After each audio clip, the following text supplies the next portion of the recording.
నమస్తే సివైస్ న్యూస్ కి స్వాగతం. గణతంత్ర దినోత్సవం సందర్భంగా సంయుక్త కిసాన్ మోర్చా కేంద్ర కార్మికుల సంఘాల ఐక్యవేదిక ఇచ్చిన దేశవ్యాప్త పిలుపులో భాగంగా శుక్రవారం ఏలూరులో రైతులు కార్మికులు కదం తొక్కారు.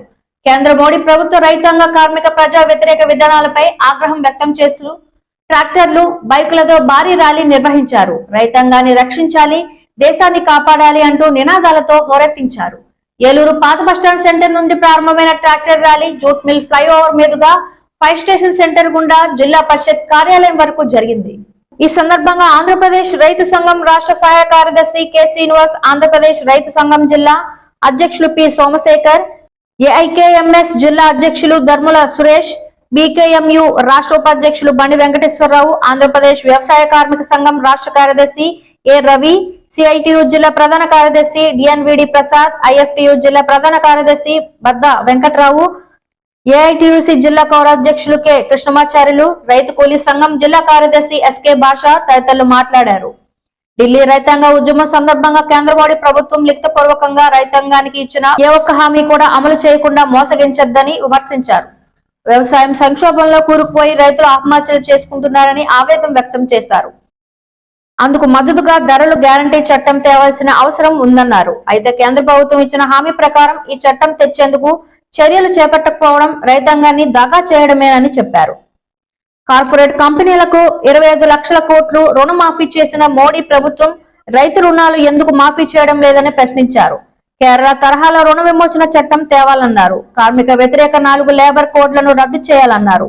ఉపాధి హామీ పథకంలో సంవత్సరానికి 200 రోజులు పనులు కల్పించి రోజుకు కనీస వేతనం 600 ఇవ్వాలన్నారు.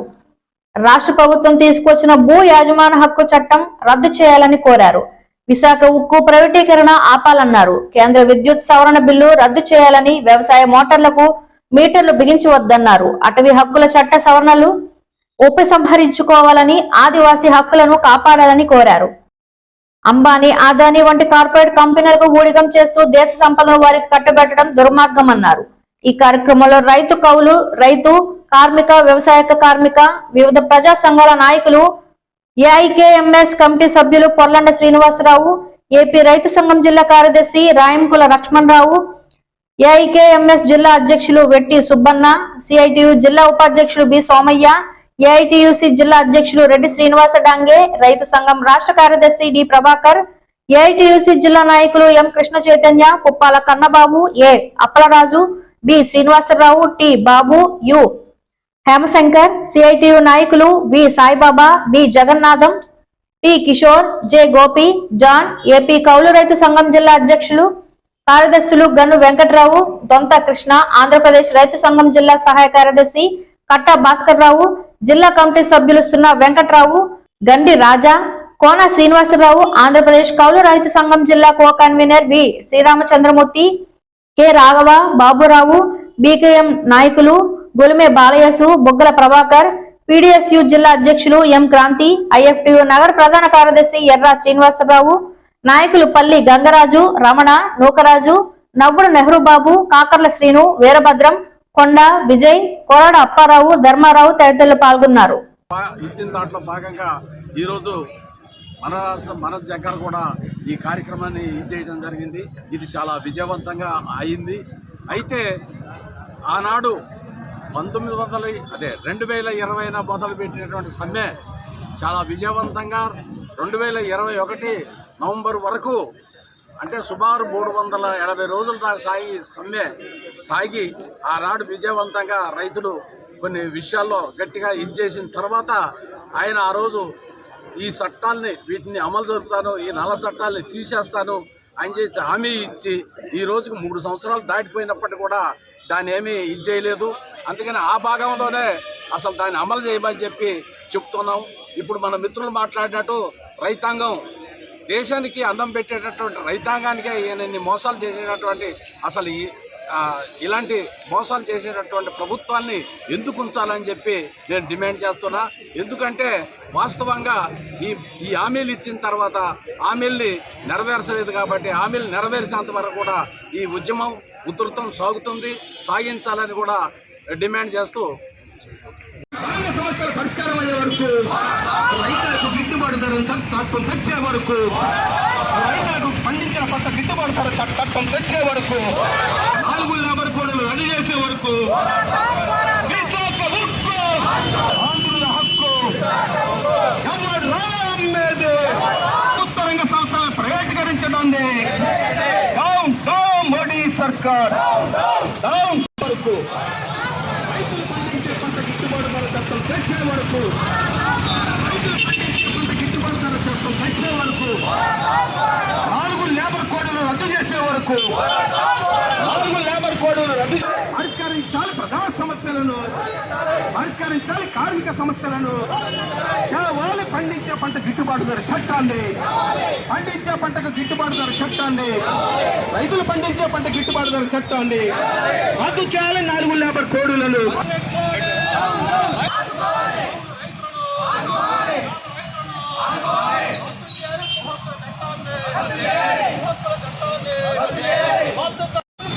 రైతాంగ సమస్యలు పరిష్కారం అయ్యే వరకు, కార్మిక సమస్యలు పరిష్కారం అయ్యే వరకు, ప్రజా సమస్యలు పరిష్కారం అయ్యే విశాఖ ఉక్కు, విశాఖ ఉక్కు, ఆంధ్రుల హక్కు,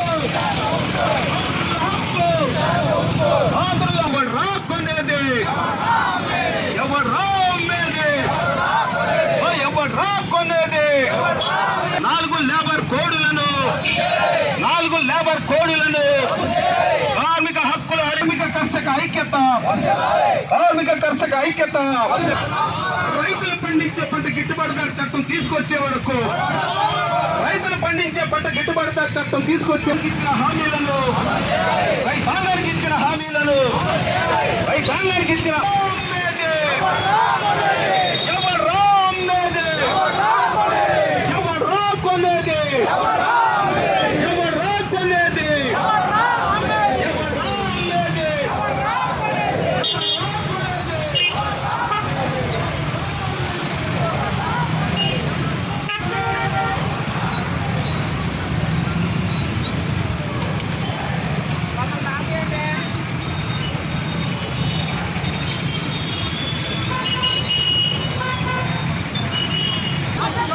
కేంద్ర రాష్ట్ర ప్రభుత్వ ప్రజా వ్యతిరేక విధానాలు, కేంద్ర రాష్ట్ర ప్రభుత్వ ప్రజా వ్యతిరేక విధానాలు రద్దు చేయాలి. 4 లేబర్ కోడ్లను చట్టాన్ని, పండించే పంటకు గిట్టుబాటు ధర చట్టాన్ని. షేక్ బాషా, రైతు కూలీ సంఘం ఆంధ్రప్రదేశ్ ఏలూరు జిల్లా కార్యదర్శిని నేను. సంయుక్త కిసాన్ మోర్చా ఇచ్చినటువంటి పిలుపులో భాగంగా, అట్లాగే అన్ని కార్మిక సంఘాలు ఇచ్చినటువంటి పిలుపులో భాగంగా ఈరోజు రిపబ్లిక్ డే రోజున ఒక పెరేడ్ మేము కూడా నిర్వహించాలనుకున్నాం. ప్రధానంగా ఈరోజు కేంద్రంలో ఉండే బీజేపీ ప్రభుత్వం రైతాంగానికి వ్యతిరేకంగా ఏ విధానాలు అయితే అనుసరిస్తుందో ఆ విధానాలను వెనక్కి తీసుకోవాలని, సంవత్సరం రోజుల పాటు ఢిల్లీలో రైతాంగం పోరాటం చేస్తే ఆ పోరాటానికి తలొక్కినటువంటి కేంద్రంలో బీజేపీ ప్రభుత్వం ఇచ్చిన హామీల్ని ఏ ఒక్క హామీని కూడా ఇప్పటివరకు ప్రభుత్వం అమలు చేయలేదు. ఆ ఇచ్చిన హామీల్ని తొందరగా వెంటనే అమలు చేయాలని, అదేవిధంగా వ్యవసాయ రంగంలో కార్పొరేట్ శక్తుల దోపిడీని, సామ్రాజ్యవాద శక్తుల దోపిడీకి వ్యతిరేకంగా కూడా పెద్ద ఎత్తున రైతాంగం, కార్మిక వర్గం కలిసి భవిష్యత్తులో పెద్ద పోరాటానికి సంసిద్ధం అవుతున్నామని చెప్పి కేంద్ర రాష్ట్ర ప్రభుత్వాలకి హెచ్చరికను తెలియజేస్తున్నాం. ఆంధ్రప్రదేశ్ రైతు సంఘం రాష్ట్ర సహాయ కార్యదర్శి ఈరోజు రైతు సంఘాలు, కార్మిక సంఘాల ఆధ్వర్యంలో ఏలూరులో నిర్వహించిన ట్రాక్టర్ ర్యాలీ అత్యంత విజయవంతమైంది. కేంద్ర మోడీ ప్రభుత్వ రైతాంగ, కార్మిక, ప్రజా వ్యతిరేక విధానాలు నిరసనగా దేశవ్యాప్తంగా సంయుక్త కిసాన్ మోర్చా, కార్మిక సంఘాల ఐక్యవేదిక ట్రాక్టర్ ర్యాలీకి, బైక్ ర్యాలీకి పిలుపుకోవడం జరిగింది. ఇవాళ కేంద్ర మోడీ ప్రభుత్వం ఢిల్లీ రైతాంగ ఉద్యమ సందర్భంగా రైతాంగానికి ఇచ్చిన ఏ ఒక్క హామీని కూడా అమలు చేయకుండా ఈ దేశ రైతాంగాన్ని మోసగించింది. అంతేకాదు, గత 5 సంవత్సరాల బడ్జెట్లో చూస్తే దాదాపు 1,00,000 కోట్ల రూపాయలు వ్యవసాయ రంగానికి కేటాయించిన నిధుల్ని ఖర్చు పెట్టకుండా మురగబెట్టిన పరిస్థితుంది. ఇదేనా మోడీ ప్రభుత్వం రైతాంగాన్ని ఆదుకోవడం చెప్పేసి అడుగుతా ఉన్నాం. కాబట్టి ఇవాళ దేశంలో రైతులు ఆత్మహత్యలు చేసుకుంటున్నారు, వ్యవసాయం సంక్షోభంలో ఉంది. కాబట్టి మేము పండించిన పంటలకు గిట్టుబాటు ధర చట్టం చేయండి. ఇవాళ రిపబ్లిక్ డే జరుపుకుంటా ఉన్నాం. కాబట్టి ఇప్పటికైనా రైతాంగం యొక్క సమస్యలు పరిష్కరించాలని చెప్పేసి అడుగుతా ఉన్నాం. కాబట్టి మద్దతు ధర గ్యారెంటీ చట్టం చేయాలి, అట్లాగే రుణమాఫీ చట్టం చేయాలి. వద్దా వెంకట్రావు, ఉమ్మడి పశ్చిమ గోదావరి జిల్లా ప్రధాన కార్యదర్శి ఐఎఫ్టియు. భారతదేశానికి భూభాగంలో ఉన్న మానవులకి అన్నం పెట్టే అన్నదాతలు ఢిల్లీలో సుదీర్ఘంగా 13 నెలలు ఉద్యమం చేశారు. ఒడిషా ఉద్యమానికి భయపడి రైతులు చేసినటువంటి ఉద్యమానికి వెనదిరిగి కొన్ని చట్టాలు ప్రవేశపెట్టారు. కానీ ఇప్పటికీ కూడా ఆ చట్టాలను అమలు చేయనటువంటి పరిస్థితిలో మోడీ షా ఉన్నారు. మోడీ షా ఈ యొక్క 2 కాలాల పరిపాలనలో ప్రభుత్వ రంగ సంస్థలను ప్రైవేటీకరిస్తున్నారు. ఏదైతే కార్మిక హక్కులు హరించే 4 లేబర్ కోడ్లు ప్రవేశపెట్టారు. మోడీ షాకు చెప్తున్నాం, 4 లేబర్ కోడ్లు బేషరతుగా రద్దు చేయాలి. ప్రభుత్వ రంగ సంస్థలను కాపాడాలి, పరిరక్షించాలి. ఆంధ్రప్రదేశ్ విశాఖ ఉక్కు ప్రజల హక్కు. ఆ విశాఖ ఉక్కును ప్రైవేటీకరిస్తే ప్రజలు చూస్తూ ఊరుకోరు, కార్మికులు చూస్తూ ఊరుకోరు, కర్షకులు చూస్తూ ఊరుకోరు. మోడీ షా ప్రజా వ్యతిరేక విధానాలకి మరో సమరశాల ఉద్యమానికి సిద్ధమవుతారని సందర్భంగా తెలియజేస్తారు. రద్దుకు వ్యతిరేకంగా విశాఖ ఉక్కు పరిరక్షణ కోసం, అలాగే ఆంధ్ర రాష్ట్రంలో 2022 భూ యాజమాన్య చట్టాన్ని రద్దు చేయాలని కోరుతూ ఈ యొక్క ర్యాలీని ట్రాక్టర్ ర్యాలీ బైక్ ర్యాలీ నిర్వహించడం జరిగింది. ఈ ర్యాలీలో రైతు సంఘాల వారు, కార్మిక సంఘాల వారు, వివిధ ప్రజా సంఘాల వారు కూడా పెద్ద ఎత్తున పాల్గొన్నారు. ఎప్పటికైనా నరేంద్ర మోడీ రైతాంగానికి ఇచ్చిన హామీలు అమలు చేయాలని, అలాగే రైతులు గిట్టుబాటు ధర చట్టాన్ని తేవాలని, 2020 విద్యుత్ సంస్కరణ బిల్లుని రద్దు చేయాలని కోరుతున్నాం. అలాగే ఎవరైతే 100 సంవత్సరాల పోరాట చరిత్రలో సాధించుకున్న 44 కార్మికులు రద్దు చేసి 4 కార్మిక కోట్లు దిగొచ్చారు. 4 కార్మిక కోట్ల వల్ల కార్మికులకు అనేక అన్యాయం జరుగుతుంది. తక్షణమే 4 కార్మిక కోట్లు రద్దు చేయాలని కోరుతున్నాం. ఈ విధంగా చేయని పక్షంలో రానున్న కాలంలో భారతదేశ వ్యాప్తంగా 2020 ఎన్నికలలో నరేంద్ర మోడీకి దానికి గుణపాఠం చెప్తామని తెలియజేస్తున్నాం. జంగారెడ్డిగూడెం పట్టణంలోని ప్రభుత్వ జూనియర్ కళాశాలలో అబ్దుల్ కలాం ఫౌండేషన్ ఆధ్వర్యంలో నిర్మించిన మాజీ రాష్ట్ర మంత్రి ఏపీజే అబ్దుల్ కలాం విగ్రహ ఆవిష్కరణ కార్యక్రమం శుక్రవారం అంగరంగ వైభవంగా జరిగింది. ఫౌండేషన్ చైర్మన్ ఎర్ర అప్పారావు ఆధ్వర్యంలో జరిగిన ఈ కార్యక్రమంలో మాజీ DCCB chairman Karatam Rambabu, municipal chairperson Battena Nagalakshmi, JRG communication network MD Palaparthi Srinivas తో పాటుగా పలువురు ప్రముఖులు ముఖ్య అతిథులుగా పాల్గొన్నారు. అబ్దుల్ కలాం విగ్రహాన్ని ఆవిష్కరించిన అనంతరం విద్యార్థులను ఉద్దేశించి మాట్లాడారు. ప్రతి విద్యార్థి అబ్దుల్ కలాం ను ఆదర్శంగా తీసుకుని కష్టపడి చదివి ఉన్నత శిఖరాలకు చేరుకోవాలని సూచించారు. విద్యార్థులలో స్ఫూర్తిని నింపేందుకు కళాశాల ఆవరణలో అబ్దుల్ కలాం విగ్రహాన్ని ఏర్పాటు చేసిన ఏకేఎఫ్ టీం కు అభినందనలు తెలిపారు. ఈ కార్యక్రమంలో municipal vice chairman Muppidi Veeranjaneyulu, YSRCP పట్టణ అధ్యక్షులు చిటికెల అచ్యుతరామయ్య, టీడీపీ పట్టణ అధ్యక్షులు రావూరి కృష్ణ, బార్ అసోసియేషన్ అధ్యక్షులు అచ్యుత శ్రీనివాసరావు, ప్రముఖ చార్టెడ్ అకౌంటెంట్ దాకారపు కృష్ణ, కళాశాల ప్రిన్సిపల్ బోడపాటి వెంకటేశ్వరరావు తదితరులు పాల్గొన్నారు.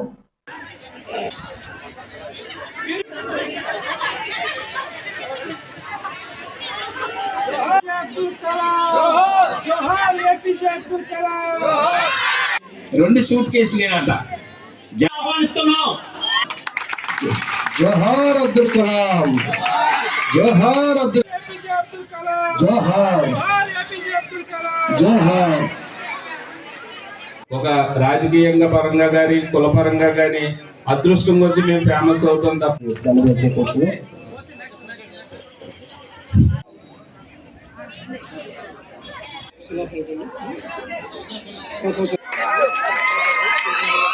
వేదిక అలంకరించిన ఇప్పుడు వీరాంజనేయులు గారికి ఉన్న పెద్దలందరికీ నమస్కారం.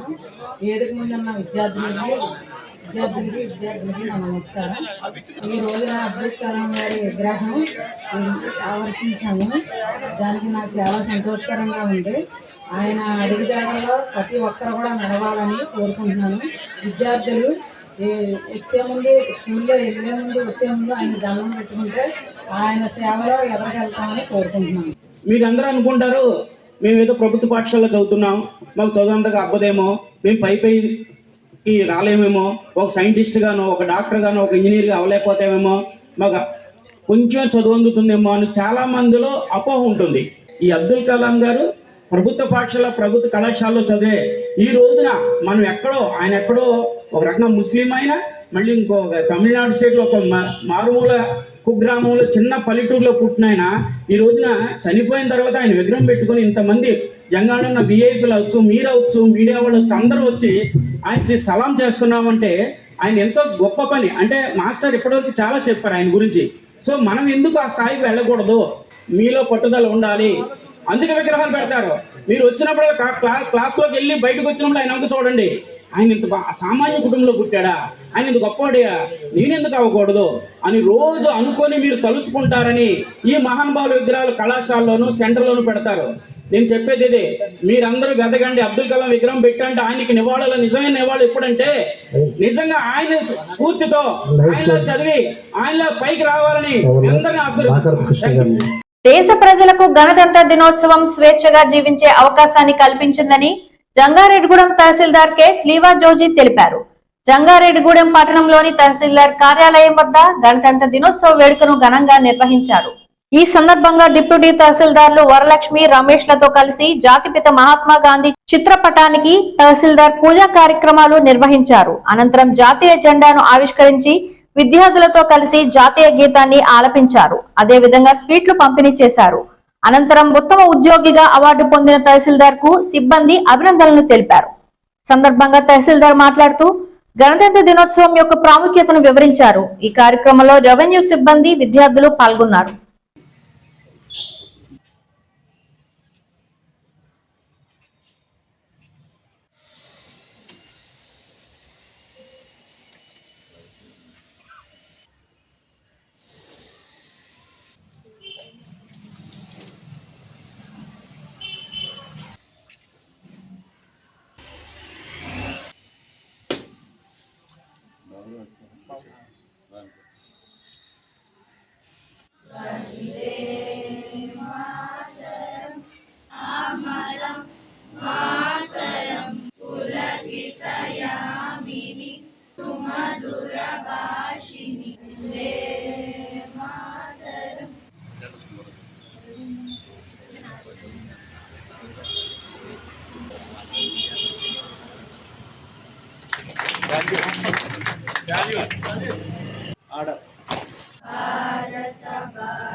వద్ద పూర్వీకులు అంటే గాంధీ గారు కానీ, సుభాష్ చంద్రబోస్ కానీ వాళ్ళందరూ కష్టపడటం వల్ల మనకి ఈ లైఫ్ అనేది స్వచ్ఛంగా స్వేచ్ఛగా ఉండడం కుదిరింది. తర్వాత అంబేద్కర్ రాజ్యాంగం రాయడం వల్ల కూడా మనం ఇంత ఫ్రీనెస్ ఉన్నాం. ఇదివరకు అలా ఉండేది కాదు. రాజకీయం తర్వాత చాలా ఇబ్బందులు ఉండేవి కదా. రిపబ్లిక్ డే రావడం వల్ల మన దేశంలో కొత్త కొత్త విషయాలు, మనం స్వతంత్ర బ్రతకడానికి స్వేచ్ఛను అవన్నీ కల్పించారు. అప్పటి నుంచి మన పూర్వీకుల నుండి మనం హ్యాపీగా ఉంటున్నాం. గూడెంలోనే అందరు ప్రజలకు రిపబ్లిక్ డే శుభాకాంక్షలు. ప్రముఖ సినీ నటుడు పద్మభూషణ్ డాక్టర్ మెగాస్టార్ చిరంజీవికి మరో అరుదైన గౌరవం దక్కింది. కేంద్ర ప్రభుత్వం ప్రకటించిన పద్మ విభూషణ్ అవార్డు మెగాస్టార్ చిరంజీవిని వరించింది. దీంతో జంగారెడ్డిగూడెం పట్టణంలో మెగా ఫ్యామిలీ అభిమానులు సంబరాలు జరుపుకున్నారు. పట్టణంలోని అంబికా రెస్టారెంట్ వద్ద చిరంజీవి యువత ఆధ్వర్యంలో కేక్ ను కట్ చేసి స్వీట్లు పంపిణీ చేశారు. ఈ సందర్భంగా చిరంజీవి యువత గౌరవ అధ్యక్షులు పద్దాల ప్రసాద్, చింతల నాని, అధ్యక్షులు ఉక్కుర్తి Sitaram, municipal ward councillor Valavala తాతాజీలు మాట్లాడుతూ సినీ రంగంతో పాటుగా రాజకీయ సేవా రంగాలలో కూడా ప్రజలకు ఎన్నో సేవలు అందించిన తమ అభిమాన నటుడు చిరంజీవికి పద్మ విభూషణ్ అవార్డు రావడం తమకు ఎంతో సంతోషంగా ఉందన్నారు. త్వరలోనే ఆయనను భారతరత్న కూడా వరిస్తుందని ఆశాభావం వ్యక్తం చేశారు. ఈ కార్యక్రమంలో బుద్ధాల నాగు, వర్రే దుర్గారావు, దొండపాటి పుల్లారావు, కొల్లిపర నారాయణ, పెదవేగి రాంబాబు, మద్దిపాటి శ్రీను తదితరులు పాల్గొన్నారు.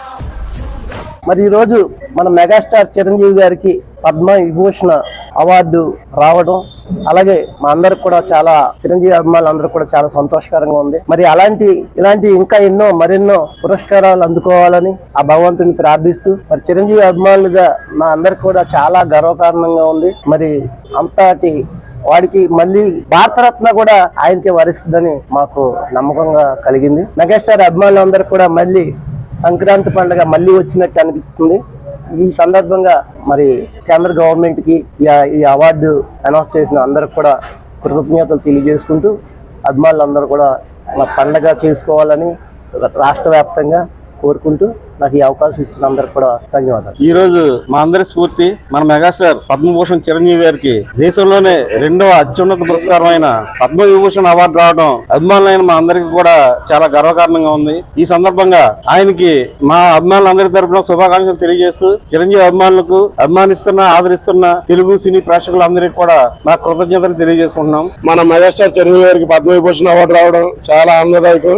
అలా మరెన్నో పురస్కారాలు రావాలని కోరుకుంటూ మా మెగాస్టార్ అభిమానులందరూ కోరిక.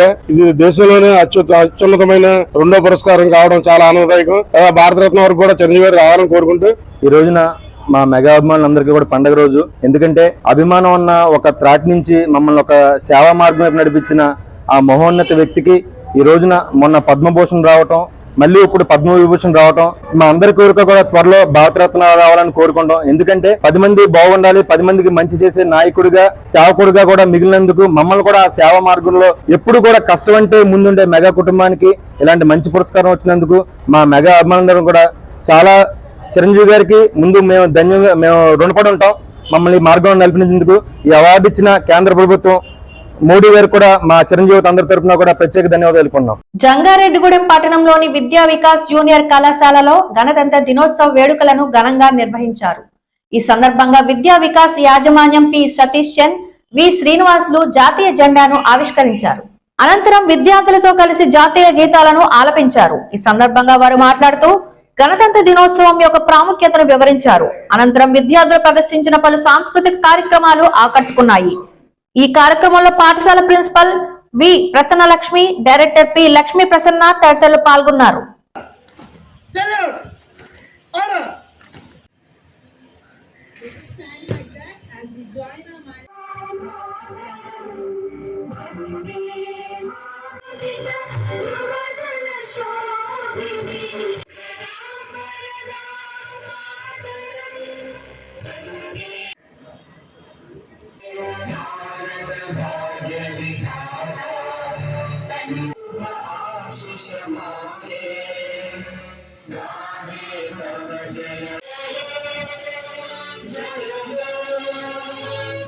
అందరికీ 75వ గణతంత్ర దినోత్సవ శుభాకాంక్షలు. మనకి భారతదేశంలో ప్రధానంగా పిల్లలకి తెలియజేసేది ఏంటంటే భారతదేశంలో ప్రధానంగా 2 సందర్భాల్లో మనం జెండా వందన కార్యక్రమం నిర్వహిస్తూ ఉంటాం. మొట్టమొదటిది ఆగస్టు 15, రెండవది జనవరి 26. ఈ 2 సందర్భాలకి 2 విధాలైనటువంటి ప్రాముఖ్యత ఉంది. మొట్టమొదటిది ఆగస్టు 15 తీసుకుంటే మనకి స్వాతంత్ర్యం వచ్చింది. ఆ సందర్భంగా దేశంలో మనం ఎన్నుకున్నటువంటి ప్రజాప్రతినిధులచే జెండా వందనం చేస్తారు ఆ రోజు. అలానే జనవరి 26 అనేది భారతదేశానికి స్వతంత్రం వచ్చిన తర్వాత 1950 జనవరి 26 నుంచి అంటే ఈ మధ్యకాలంలో 47 నుంచి 50 వరకు భారత రాజ్యాంగాన్ని నిర్మించారు, అంటే రాశారు. దానికి ప్రధాన కర్త డాక్టర్ బిఆర్ అంబేద్కర్. ఇలా భారత రాజ్యాంగాన్ని అమల్లోకి తీసుకొచ్చి ఈ రోజు నుంచి దీన్ని భారతదేశ వ్యాప్తంగా అమల్లో పెట్టడం వలన మనకి రిపబ్లిక్ డే జరుపుకుంటూ ఉన్నాం. ఈ రిపబ్లిక్ డే అనేది జెండా వందన కార్యక్రమం ఎవరు చేస్తారు అంటే దేశంలో ఉన్నటువంటి ప్రథమ పౌరుడైనటువంటి రాష్ట్రపతి ఈ రోజు మనకి ఈ రాజ్యాంగాన్ని నిర్మించి ఆ రాజ్యాంగంలో మన విధి విధానాలు ఎలా నడవాలి, ఎలా మనకున్నటువంటి హక్కులేంటి, మనకున్నటువంటి బాధ్యతలేంటి, అలానే మన నేరాలేంటి, వాటికి శిక్షలు, వీటన్నిటినీ కూడా ఈ రాజ్యాంగం ద్వారా నిర్మించారు. దాని ప్రకారం మనం నడుస్తూ ఉన్నాం. సో ఈ సందర్భంగా భారత రాజ్యాంగాన్ని మనకు అందించినటువంటి ఈ మహనీయులందరినీ స్మరించుకుంటూ మరొకసారి అందరికీ గణతంత్ర దినోత్సవ శుభాకాంక్షలు. ఈ వార్తలు ఇంతటితో సమాప్తం. నమస్కారం.